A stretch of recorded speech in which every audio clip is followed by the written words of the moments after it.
Today, on the Vince Everett Ellison Show, Donald Trump takes over the police department in DC and threatens to do it all over the United States of America to stop crime. Yeah, we finally are on the offensive, and we're going to talk about that today on the Vince Everett Ellison Show.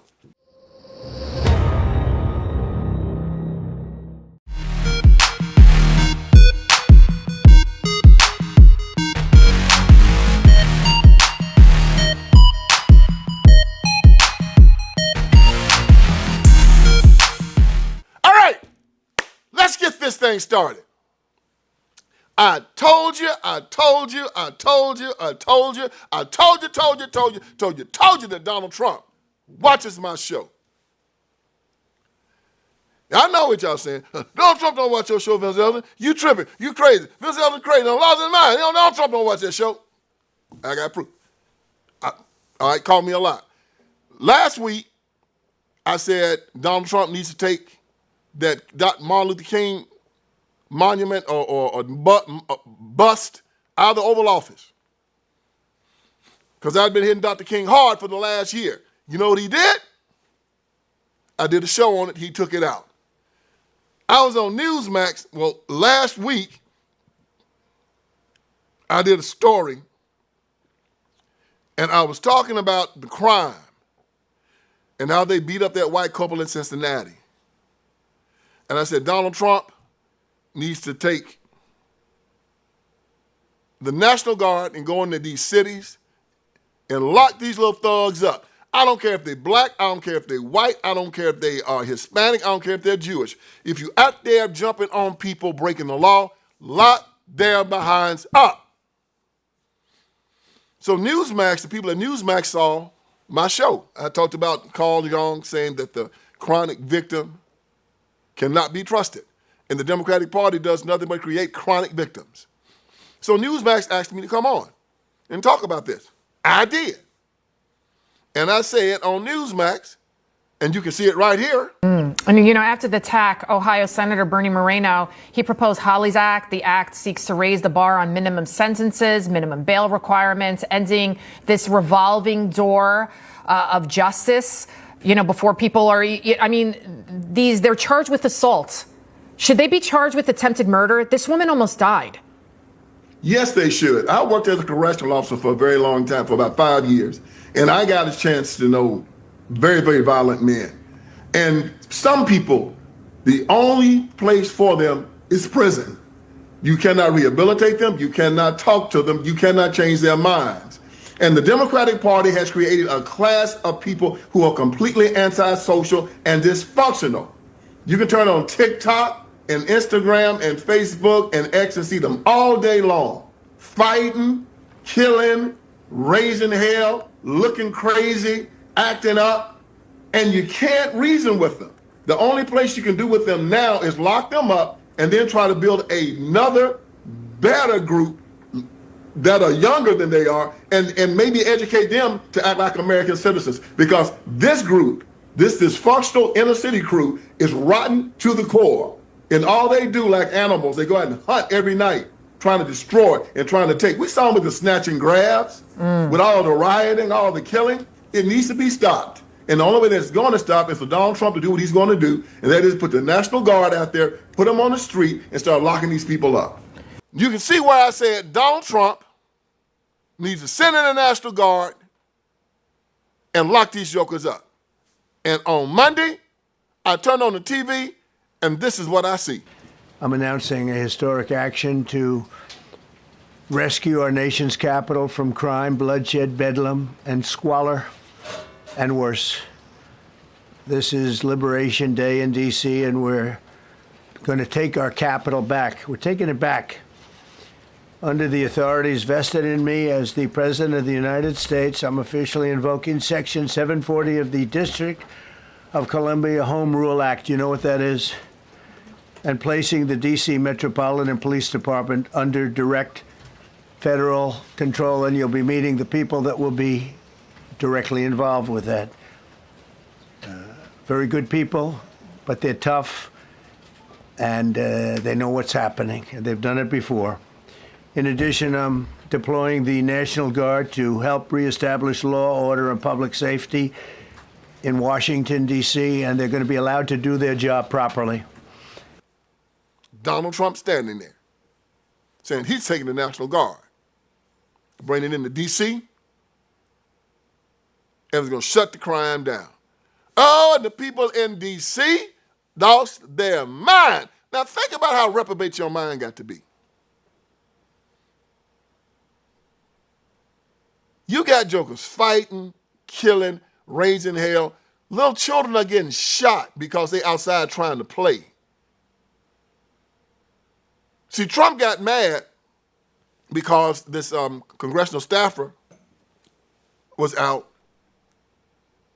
and the young man happened to get caught in some crossfire of a bunch of thugs just shooting. Just shoot, shoot, shoot, shoot, shoot. And they killed him. And not long after that, a guy that was on Elon Musk's Doge staff tried to intervene when some thugs tried to carjack somebody, and they just beat him bloody. Let me tell y'all something. Y'all mess with the wrong folks. And it's got nothing to do with color. It's got nothing to do with you messing with white people. It's got the fact you mess with people that other people care about who are pretty prominent. I mean, it's not just that the boy was white. People, oh, they don't do it, they mess with white folks. No, if you'd done it to Colin Powell's son, it would have been the same way, or Ben Carson's children. It would have been the same thing. You're messing with people now who have high standards. The worst thing that the Democratic Party did to black people was not convincing white people to look at them with such disdain. No, it taught black people to look at themselves with disdain. It wasn't that they taught white people have such a low opinion of us. That's bad enough. They taught us to have a low opinion of ourselves. So Donald Trump comes in, the first thing they say, well, you know, crime is down 22% from where it was last year. And it's like if you got a house with 1,000 rats in it, and you say, well, this year we just got 800 rats in it. Y'all should be satisfied? Yeah, hell, I ain't gonna be satisfied. There ain't no rats in it, man. You got a store joker coming in robbing your store every year. One year you lose $100,000 in robbery, and the next year you lose $80,000 in being robbed. And you supposed to be happy. Well, at least I didn't lose for $80,000 this year.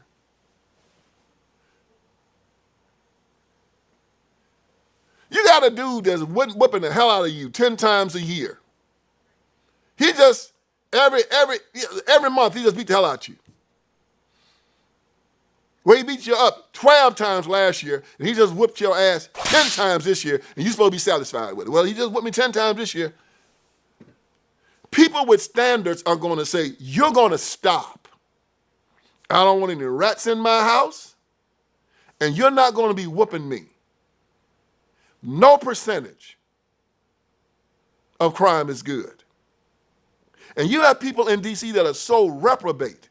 They'll say, well, hell, man, we had 200 murders this time last year. We just got like 180 this year. And you're supposed to, well, yeah, well, okay, that's good.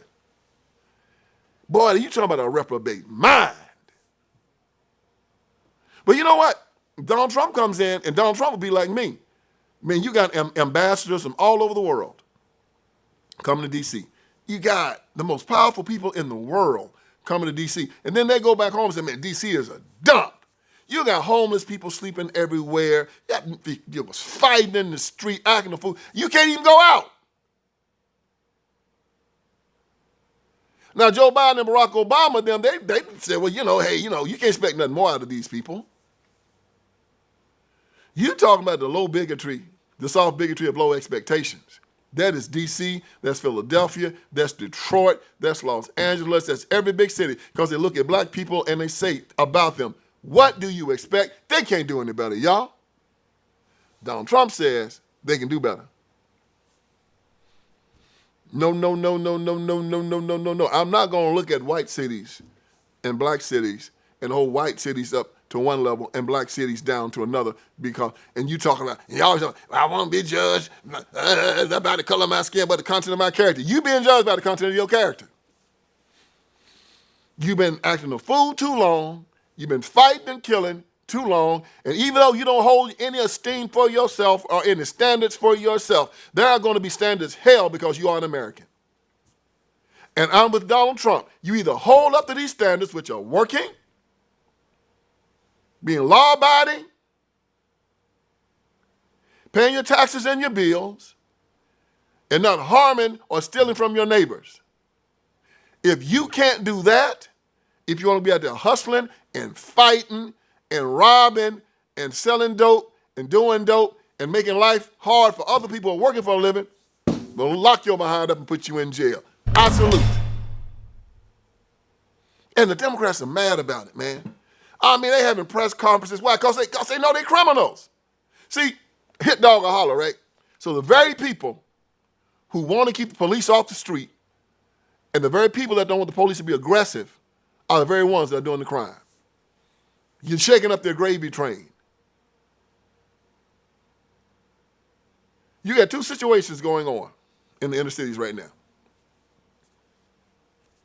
Two situations. We all agree that we don't want to see young black men going to jail. After the 90s, they saw that we had this mass incarceration thing going on, and they said, Lord have mercy, we can't do this. We're destroying a generation of young people. We don't want to keep locking these young men up. That made sense. We all agree with that. I was part of the prison complex for 5 years, and that's what started me on my journey. We got to stop this. But the Democrats say this is how you stop it. You don't lock criminals up. Well, with that, you know what goes on? If you don't lock up criminals, that means your society can't be safe. That means little children get shot in the head while they're just playing in their yards or their mamas are pushing them in strollers. That means that all of society has to lock their doors and can't sit on the front porches, and you can't go out and even have dinner with the Democrat Party plan. The conservative plan is, instead of saying don't lock up black criminals, say young black men, stop committing crimes. If you stop committing crimes, we won't have to lock you up. And if you stop committing crimes and we don't have to lock you up, society is safe.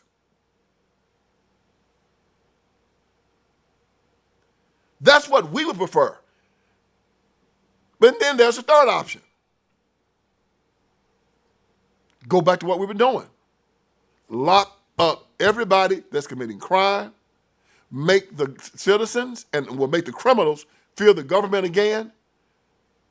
And some people, the incentive is, I want something, and some people, the incentive will be, I fear something. Some people will say, man, you know what? I don't steal, and I don't hurt people, and I don't fight, and I don't do snatch and grabs, because it just isn't right. That is a small percentage of the population, maybe about 20. And then there are those that say, I don't do it because I don't want to go to jail. I don't want to get shot by the owner. I don't want two guys with baseball bats to come in and beat the hell out of me because I'm trying to rob their store. That's the majority of the people in Washington, D.C. and in the inner city. Hope is not going to be the thing that make them stop. Doing the right thing now because they're too reprobate. I mean, Charleston White said it. It's sad, but Charleston was right. You can hear it right here. What is the message that you want to get across to the youth? Fuck the youth. I ain't got no message for the motherfucker. Fuck the youth. I spent 12 years trying to get a message to the youth, homie. This youth generation will not, cannot, and does not have a message. Their ears are closed to anything that they don't idolize. They don't listen to their parents. They don't listen to the teachers. They don't listen to the coaches. They only listen to what they idol, and that's a rapper. So this generation will not have a message of young people. They will not have a message. They will not have a messenger. They will be destroyed. This group here, that's why you see 10-year-old kids dying. That's why if you look at the death toll and you look at the youth murders, that's why you see old niggas ain't killing each other. Old people aren't dying of old age right now, they're living. We're outliving our youth. We're gonna spend the next 20 years watching young people die like we did in the 90s. so we can purge and cleanse a new generation of people. We fed hate to this group of kids. This group don't know love. This group don't know loyalty. And you can't develop those concepts in such a time of turmoil. And what did Charleston say? Ain't no hope for him. I said on Newsmax, the best thing for us to do is lock all these jokers up right now and then try to educate the younger people so they don't be like these people. Moses had the same problem. All the miracles that the children of Israel saw, parting the Red Sea, the pillar of cloud by day, the pillar of fire by night, the 10 plagues, all of it. When they got to Canaan, they punked out. Said, we can't beat them. What did Moses say? You're going to wander in the wilderness 40 years. This generation is going to die, and we're going to bring up another generation. It's going to be stronger. 40 years later, they came back to the same spot, took Canaan in one day. It might be a situation because the civil rights movement taught this generation hatred, taught them fear, taught them ingratitude, taught them victimization. And as I said before, the chronic victim cannot be trusted, y'all. And the Democratic Party has created chronic victims. You know, I remember reading about the doll test. Dr. Kenneth Clark did it, and it was one of the pivotal pieces of evidence that changed Brown versus Board of Education. Kenneth Clark had taken these dolls, took black dolls and white dolls, and put them in front of black and white children. And he just asked the children just basic questions. Which doll is the good doll? Which doll is the bad doll? Which doll is the smart doll? Which doll is the dumb doll? And almost to a man, everything positive was the white doll, and everything negative was the black doll. Even black children said that the white doll was smarter and the black doll was dumber, and said that the white doll was the good doll and the black doll was the bad doll. White and black children saw it the same way. And the question became why? And Thurgood Marshall in Brown versus Board of Education said it's because of segregation. Segregating the children made them feel this way. And that if we brought the races together, this would stop. Well, y'all, that was 1956. Almost 50 years later, they did this doll test again. And you know what? The results were the same. Which doll is the black doll?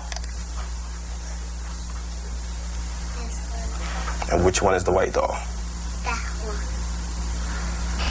one. Which doll is the pretty doll? Which doll is the nice doll? Which doll is the bad doll? Which doll is the nice doll? And which doll is the bad doll? And why is that doll pretty? Because she's white and he has 2 eyes. Which doll is the ugly doll? Why is that doll ugly? Because he's black. Which doll looks most like you? Like me. Yeah, which one looks like you? And that one. Okay. That doll. You know why? Because white children have eyes, and black children have eyes, and black people are showing a culture to the world that we are dangerous, we are dumb, we are stupid, and we're ignorant. And we are showing that to the world. White America we're doing it.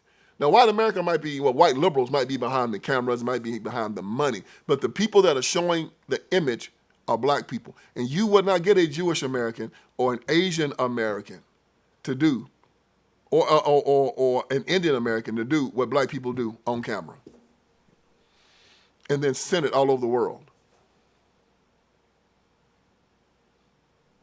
And because of that, we have a reputation. We're not respected. We're pitied. We're not looked upon with esteem. We're looked upon with dread. And now Donald Trump has to send an army into a city run by black Democrats. And the people of the city are angry. Well, some of the people in the city are angry. Most of them. That he's coming in to stop the crime. They have gotten so used to crime. And it goes back to what I was telling you. It's not that these people want better. Some of them do. Some of them want better. I'm not saying all of them. I believe most of them do. But are they willing to do what needs to be done to have better? That's always the question. Everybody can want something. Are you willing to do what has to be done? Are you willing to go back to school to make that money? Are you willing to go to the gym to lose that weight? Are you willing to cut back on the sugar and on the junk food?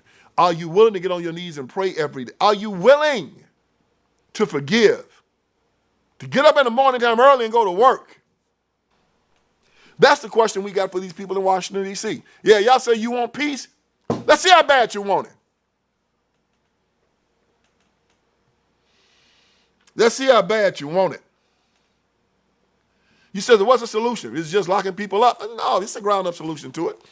But you know, and it's interesting because the one thing that black folks ain't willing to do in order to get the peace that they want is to get rid of the Democratic Party. You know how weird it is? The voucher plan in D.C. is popular. Black folks love it because they can pull their children out of these bad schools and put them in private schools that'll teach them. It has like a 95% approval rating in Washington, D.C. Matter of fact, they have a lottery. It is so popular, they don't have enough money to give out, so they put these children in a lottery. And these parents are waiting, and when these children get this lottery ticket to go to a private school, everybody's jumping and everybody's shouting because they're getting their children out of public education. The Democrats tear down vouchers every time they get a chance. Barack Obama pulled it out of D.C. his first 2 years. And then when the Republicans got the Congress back, they put it back in. And you know what? Black folks still vote for the Democratic Party. All the crime, all the killing in D.C., and they still vote. Oh, close to 90%. It's difficult for me to feel sorry for them, y'all. You vote for school choice and pull your children out those ghetto schools. You can send your girls to all girls schools, send your boys to all boys schools when them little jokers start showing out their special schools and military academies to send them to. Straighten them up. You got a little fast girl, you got a school to send her to. Straighten her up. They'd rather vote for the very same people every year that's going to send their children to schools that they know are not working. Gladiator schools, where they're having sex in the hallway, cussing the teacher out. And you say, do you like school choice? Yes, I do like school choice. Well, the Republicans, this Republican candidate is going to give you school choice if you vote for him. Hell no, you're a Republican. And see, that's what envious people do. That's what envious people do. There's this story about envy. It's very interesting. This king wanted to know which was worse, to be stingy or to be envious. And so he wanted to do an experiment. So he called the most envious man in his kingdom and the stingiest man in his kingdom to his castle. And he said to them, both of them, he said, hey man, to both of y'all, I'll give you anything that you want. I'll give it to you. But the other one will get twice of what it is I gave you. So go home and decide what it is you want. And I'll give it to you, but I give the other guy twice as much. So the stingy guy went home and thought about it. He said, well, I don't want him to have anything because I don't want to give anything. And the envious guy said, I really don't want him to have. I want him to have less than me because I'm envious. So they came back to the king. King said, okay, stingy guy, what do you want? Stingy guy said, well, he says he didn't want the guy to have anything. Stingy guy said, I don't want anything. So if the stingy guy got nothing, nothing from nothing means nothing, right? Double nothing, he's got nothing. So the other guy got nothing either. That's stinginess. The envious guy looked at the king and said, I want you to take one of my eyes out.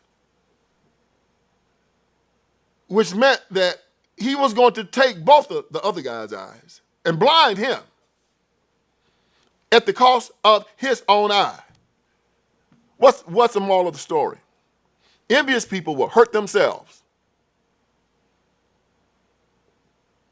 terribly if they think they can hurt somebody else worse.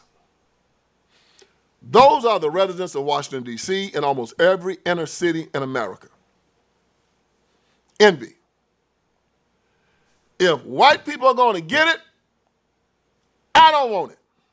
If they're going to benefit from it, I don't want it. School choice, no. Are white folks going to get it? Middle class white people, rich white folks, yeah. Well, if they're going to get it, I don't want it.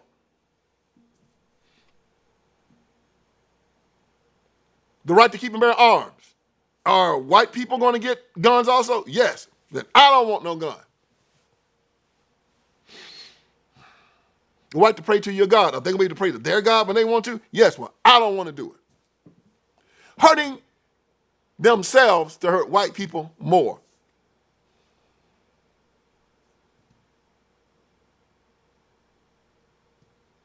They probably don't want crime to go down in D.C. because you know why? The white people that are angry about crime being up, the little young congressional staffer and the guy from Doge and all the other white people that are coming into D.C. from all over the country to work there, they don't want them to be safe. So they will give up their own safety to make sure that these people are not safe.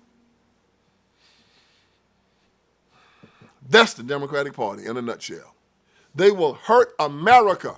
They will hurt themselves to make sure that America is hurt. That is what hatred and envy and stupidity brings you. Shakespeare said, beware of jealousy, for it is the green-eyed monster that does mock the flesh that it feeds upon.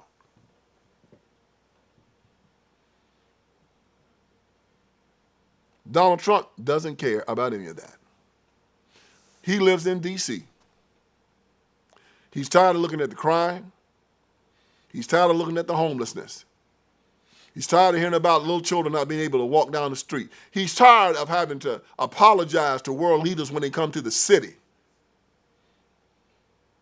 And they have to take their motorcade from the airport to the White House. And while they're driving through the city, jokers on the street fighting and raising hell. And just ignorance. I go to D.C. and every time I go, they say, man, I don't want to go to D.C.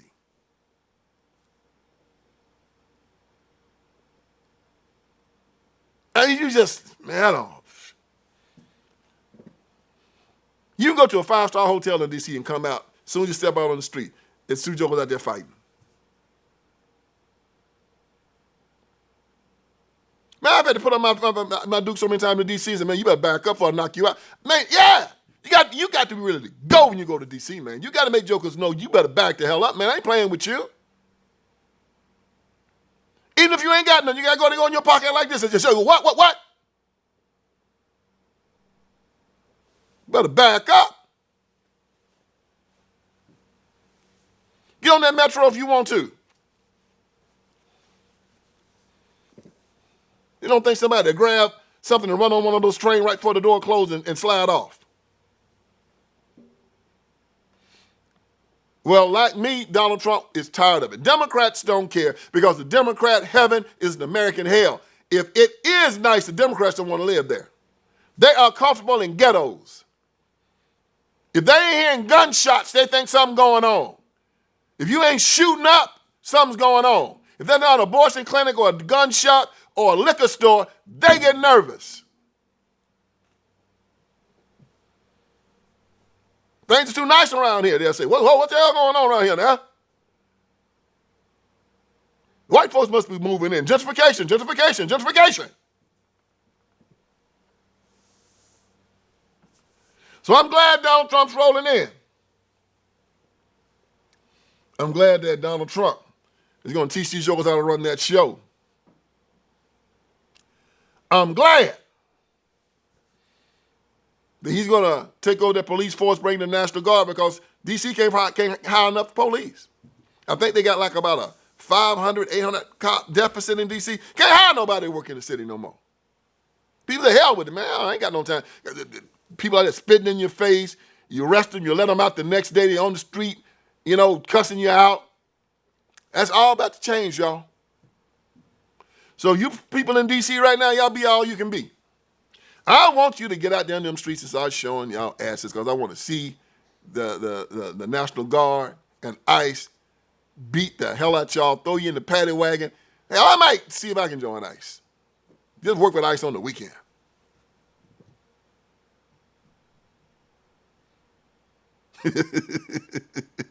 That'd be too much fun. So y'all, let's applaud DT and Donald Trump. Tell him to keep on watching my show, because I'm here to wake you up. Hope it did you some good today. So join me again for another edition of the Vince Everett Ellison Show. All right, friends, Vince Everett Ellison is here.